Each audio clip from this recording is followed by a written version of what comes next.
Hi, welcome to Glowland, episode 1. My name is Lena. I'm your host. And I'll just jump right into things. I decided literally this week to start doing like a nice, like cute, casual little podcast.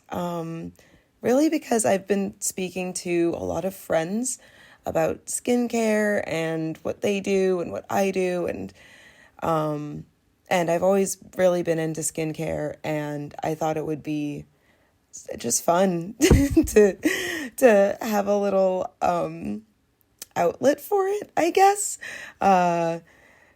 Some of you might know Glowland as my previous, like my now defunct sort of skincare store that I was planning to start back in 2020. I started working on making plans, putting together a business plan to open up like either a pop-up or just like a really small store that just sold skincare, like international brands, Korean brands, French brands, of skincare here in Pittsburgh, where I currently live. Of course, that was January 2020, and for very obvious reasons, by March, it was no longer really in the works, and I sort of put it down once I realized that I would not be able to get back around to it anytime soon. But a couple days ago, I was thinking to myself, like, wow, it'd be kind of cool to start a skincare related podcast. And I texted my sister and I was like, I don't even know what to name it. And Chess is just like, Glowland, of course. Like she just said Glowland Radio. And I was like, oh, right, duh. I literally have an Instagram page, like an email address, everything like set up, under Glowland. So I was like, I guess that's the name now. So here I am. A little about me. I am originally from California, but I've lived in Pittsburgh for going on 10 years now. It's been a minute, on and off. I've lived in a couple of other cities throughout the past 10 years, but it's mainly been Pittsburgh. This is sort of been the city I call home.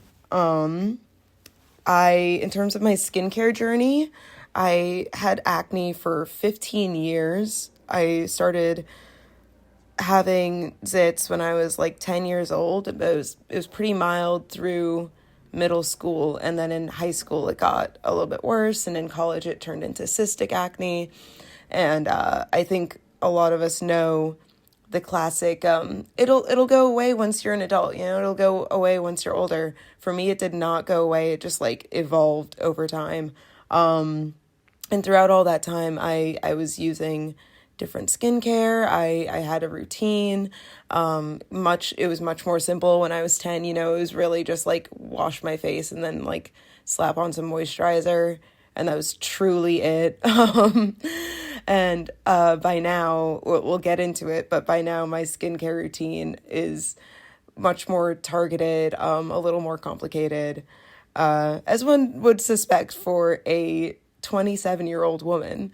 But yeah, I had acne for 15 years. I only got rid of it because of Accutane.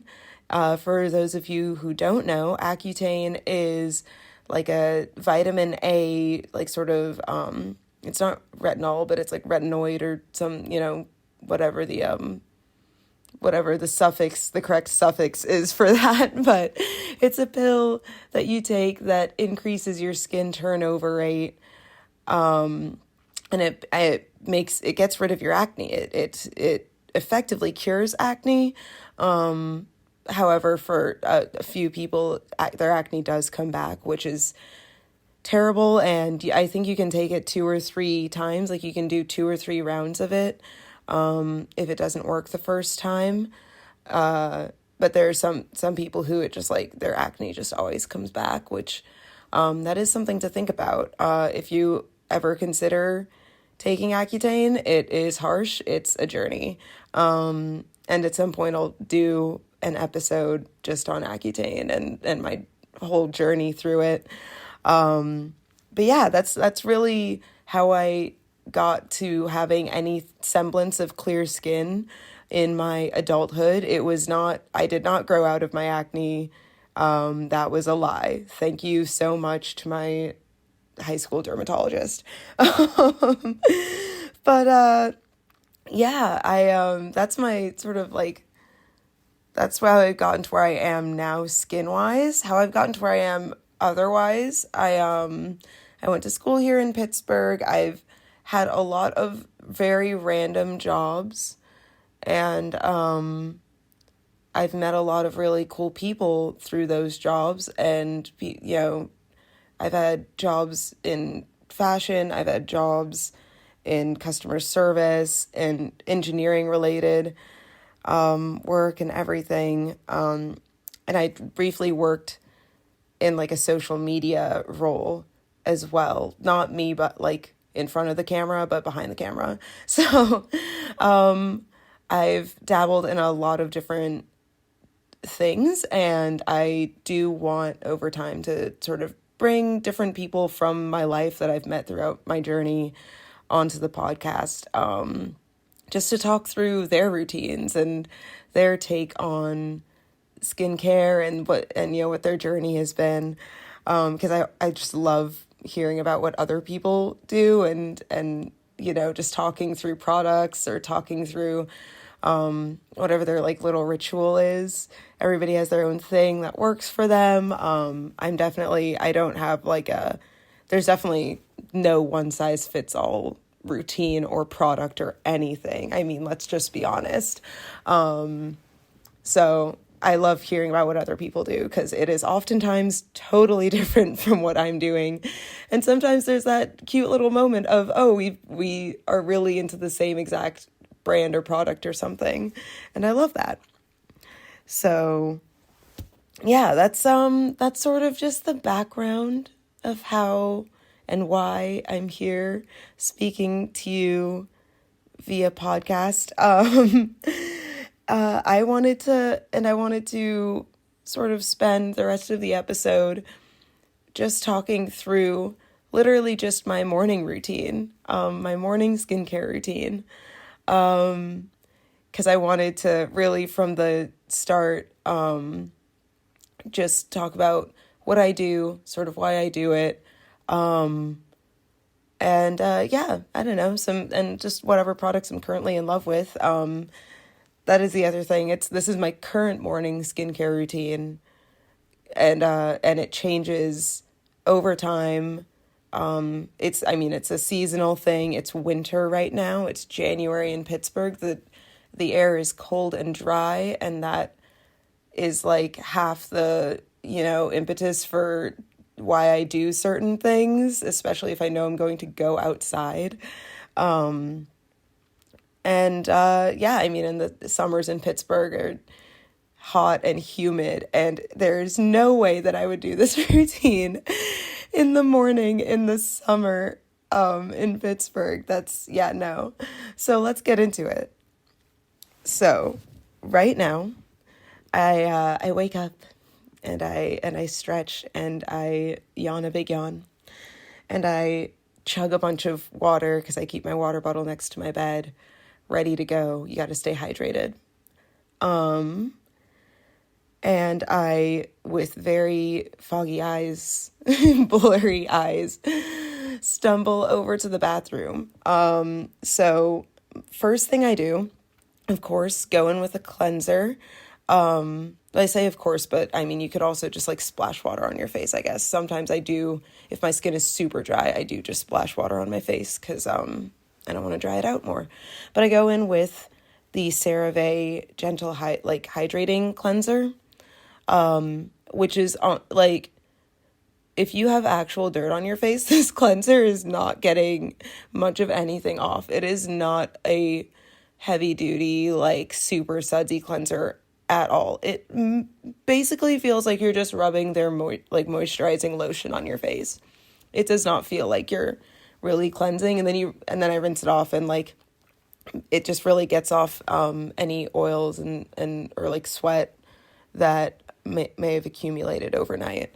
So I start with that, rinse that off, give my face a quick pat dry. I don't want it to be like completely dry ever, but it gets a little quick pat.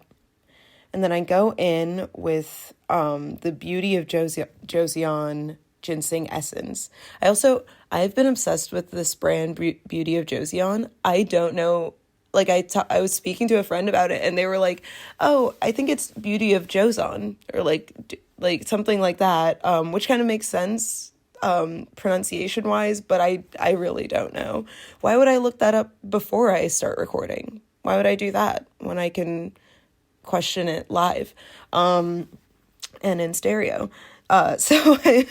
Anyways, I am obsessed with that ginseng essence right now. I love it. I always like to start with like hydrating products to bring that moisture back into my skin that I'm lost from cleansing, because cleansing your skin does dry it out on some level. Even my hydrating cleanser, of course, is going to dry out my skin just a little bit. So I do that. And then I go in with the COSRX Snail Mucin Essence. That probably sounds weird if you're not super into skincare already, or if you aren't into like Korean beauty. But snail mucin is huge nowadays. It's super sticky. That also sounds terrible. I promise that it's pleasant to use. But it's great for your skin. Oh my gosh, I should do an episode that's all just like the weirdest ingredients and like weird things that we put on our faces. All in the pursuit of beauty, you know? But I go in with that. That's great. It's much heavier. It's a lot thicker than the ginseng essence. So, I like to basically treat it as like a serum. Yeah, love that. And then I go in with the Ordinary's, it's a vitamin C serum, but the name of it is the ethylated ascorbic acid solution, 15%. Yeah, I knew if I just went in with the actual name immediately, nobody was going to know what that was, but it is a vitamin C serum, to be clear. And vitamin C, I love vitamin C during the day. If you're using vitamin C during the day, you have to use sunscreen, and I'll get around to that. But we're halfway through my morning skincare routine. Somebody out there is already like, girl, like, you do not need this many things. Yeah, I know. Fight me. And then moving on. And then the next thing I use is the Inkey List caffeine eye cream. I'm pretty prone to having puffy eyes in the morning. Of course, that's worse if I don't get enough sleep or if I eat a bunch of salt the night before, something really salty, that, causes a lot of water retention around my eyes. And caffeine is a natural diuretic, so it gets rid of all of that water retention. It helps get rid of that really quickly, a lot more quickly than if I didn't use that, because sometimes I'll be halfway through the day and my eyes are still a little bit puffy, and I'm like, are you kidding me? I can't go to work like this. So that, and also it's great to have just a light amount of moisturizer around the eyes. If I'm like doing eye makeup or anything, it's great, because then I don't, around my eyes has a little bit of moisture, and it's just not so wrinkly. And people who use makeup, y'all know what I mean. But do I, as a 27-year-old, really need eye cream otherwise? No. If I weren't using this for the express purpose of depuffing like my under eye bags, I wouldn't be using any eye cream. And there was an eye cream that like slightly screwed me over a couple months ago. Like, my skin did not like it. And I only used it because I got it in a set, and I used it for like a week, and it gave me a terrible breakout. And yeah, I mean, I'll talk about that probably like at some point, just like things that have caused me to break out that you would not expect. But that was one of them. And yeah, I was like, wow, yeah, this one eye cream, my caffeine eye cream is the only one I'm going to use for the next 10 years. And until I like have actual like eye wrinkles, like crow's feet too, that I like, if I'm even concerned about them. Cause I mean, also that's the thing. I want to delay getting wrinkles, but it's not like I know they are inevitable and like I'm okay with them. Like it's fine. Like if I'm 30 and I have so like a little bit of crow's feet, like some laugh lines, like oh no, like yeah, I'm 30, of course. I mean, I don't expect to look 16 forever. That'd be unsettling and unrealistic. Anyways, after my eye cream, I then sometimes will also use the CoStarRx Snail Mucin all-in-one cream. Yes, this is separate from the other snail product mentioned.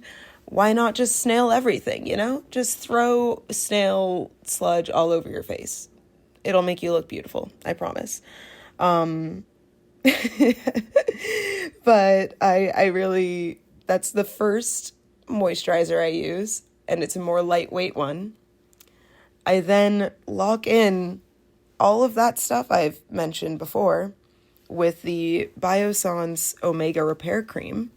So that's a thicker moisturizer, and that's I really love that because it really just like locks in. It has squalane in it, so it's not only moisturizing, but it's also kind of occlusive, and occlusive meaning like, you know, like water can't pass through oils. Squalane is an oil, so occlusives like oil or Aquaphor, like anything like petroleum jelly, those kinds of things, they really help to like lock in all of the water-based products that I use underneath them, which is great because once again, it is cold and dry here in Pittsburgh, and if I didn't lock everything in, my face would immediately be so like tight and dry, and like I get like patches of just like dry flaky skin if I don't do all of this stuff. I like my first couple of winters, it was a struggle because around my mouth I would just get like it looked like I had like almost like psoriasis or something. Like it was just like dry and flaky, or like eczema like around my mouth, like sometimes near my eyes, like stuff like that. And it was literally just that back then I had more oily skin and I used only a light moisturizer the entire year.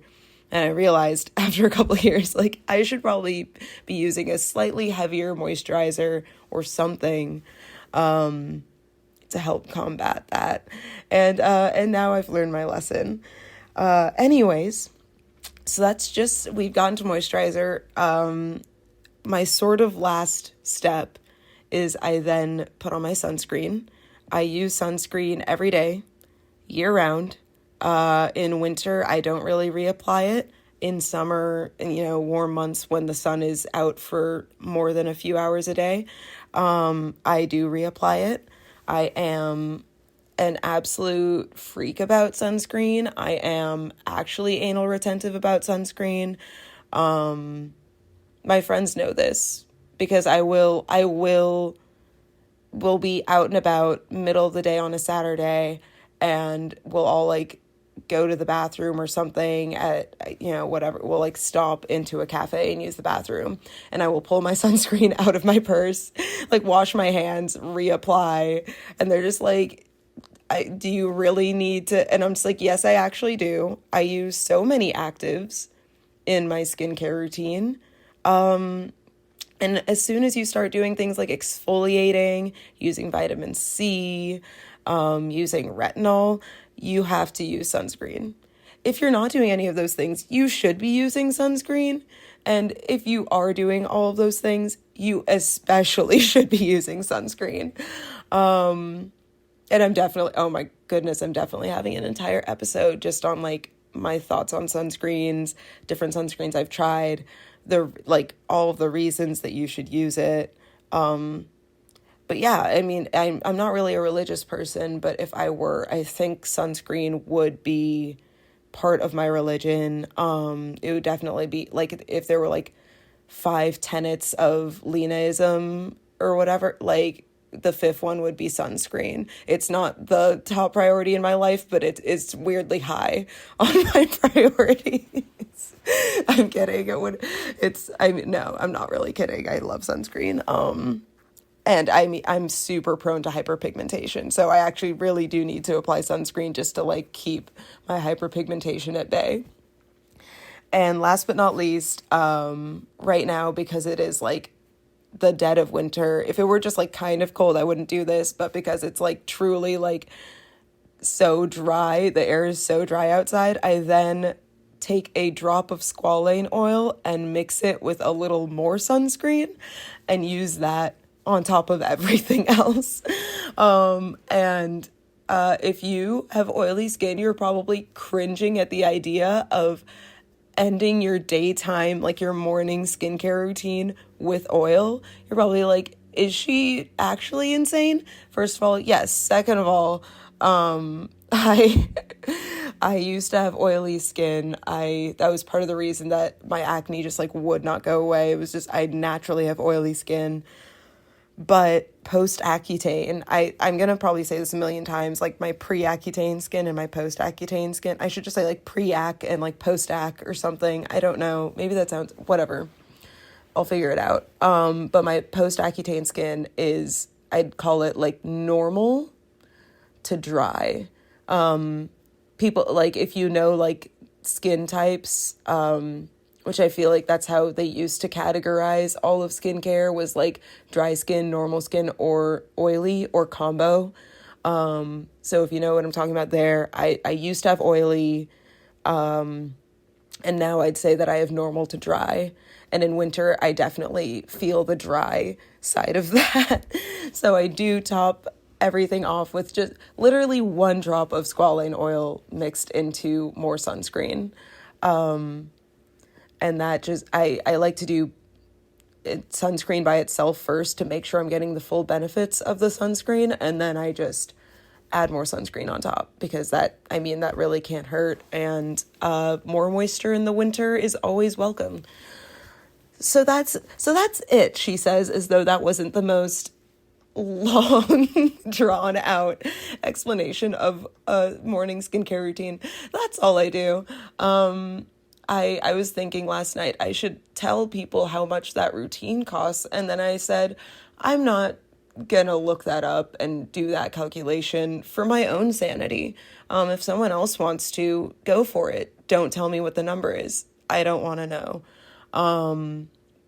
And I feel like there are, I think I mentioned at least the two sort of like snail mucin, things and that last drop of squalane oil. Those three steps of my morning routine, really kind of optional. Like if I were really, really in a hurry, if I had to take this down to like 3 steps, I'd probably splash water on my face, throw some of the ginseng essence on, maybe the eye cream if I have time, then my like main moisturizer and sunscreen. Like that would be true. That's like the main parts of my skincare routine in the morning. It's like wash your face, moisturize, sunscreen, which is the basis, I think, for a solid morning routine. Like those are really the only 3 things that you need to be doing. Everything else that's in there, it's just to target specific things for my own skin. It's to target the dryness. It's to target the hyperpigmentation, that's the vitamin C. It's really to help with hyperpigmentation, and it also, I guess it gives you that glow. Whatever that really means, but like, it when you see it.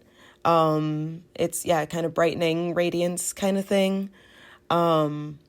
So yeah, all the other steps, I know that they're not necessary, but as someone who's been who really started her skincare journey 17 years ago, That is a wild thing to say. But 17 years ago now, almost 18. That's like, this isn't even the craziest morning routine I've had.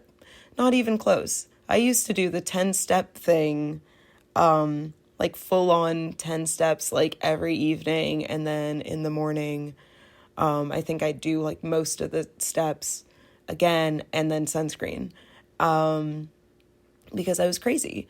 And no, wait, I still am, because I was more crazy back then.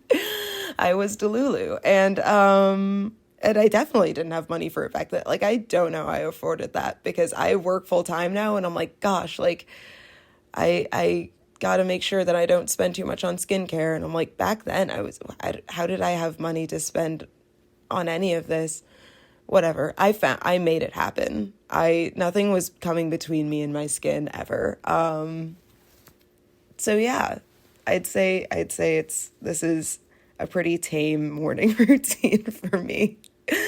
And yeah, and then after that I just throw on some mascara. I'm not a makeup girly, which only adds to my need to like take care of my skin, because I'm like, girl, if you're not gonna wear makeup, at least make sure your skin looks like nice-ish.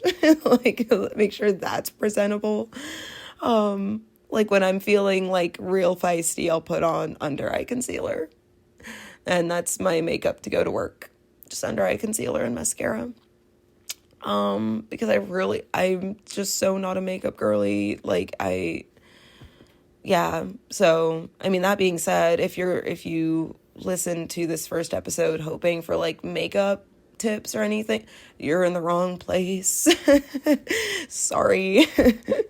Like, I admire women who do great makeup so much, and I'm like, wow, that's so cool. Like, what a talent. But that's it. It's like the difference between cooking and baking, I think. Like, that, you know, some people are really good at cooking, but they can't bake for their lives. And like, some people are really good at baking, but they can't cook. And it's just because like cooking is more like you can feel it out, or you can like tell what a dish needs, versus baking is like very like, it's science. You do a certain thing a certain way, and it is supposed to come out correct. You just have to follow the directions. I'd say skincare is baking and makeup is cooking. And yeah, like, if I taste a dish, the best I got for you is it needs salt. Like, you ask me like what to do for makeup, I'm gonna tell you it needs mascara. But then baking, I've got my skincare / baking science down. And I actually, thinking about it, I'm not a bad cook or anything, but I do love baking. So maybe that's just my brain. Maybe that's just how it works. Anyways, I'll stop rambling now. I hope you enjoyed hearing this little intro, this little starter episode. And hopefully I can sort of glean a few episode ideas over time. And I'm thinking, you know, maybe soon I'll have to start asking people to join me, which is like a weird thought, but you know, I think it'd be great to just have some friends on and just, we all have a casual, fun conversation about skincare, because it should be fun. It shouldn't, I don't want it to be like intimidating for people. And I don't want anyone to ever feel like I'm saying you have to buy these products, and if you don't do this in your routine, then you're Satan incarnate or something, you know? Like, that's so not my business what everyone else does to their skin, really.